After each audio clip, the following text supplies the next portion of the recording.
কি এলো মহাজন সাহেব, আবার খারাইলেন কে?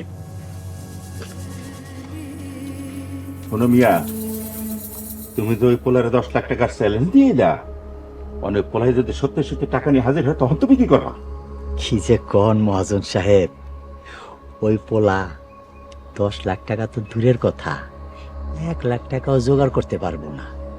আপনি নিশ্চিন্তা থাকেন, মিলি আপনার। আরে মিয়া, কাউরে ছোট করে দেখতে নাই। কার ক্ষমতা কতটুকু তা বাহিরের রূপ দেখে বোঝা যায় না। তাছাড়া ওই পোলার তো শিক্ষিতের চালাক মনে হইল, না জানি কোন বিপদ হয়। ওই পিসি পোলা আপনার লগে কি চালাকি করে পারবো? আপনার বাড়াবাতে ছাই দিলে আপনি কি তারে ছাইরা দিবেন?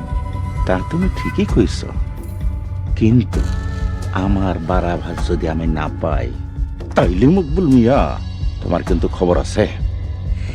আপনি কোনো চিন্তাই করেন না, এই বাগনি আপনার।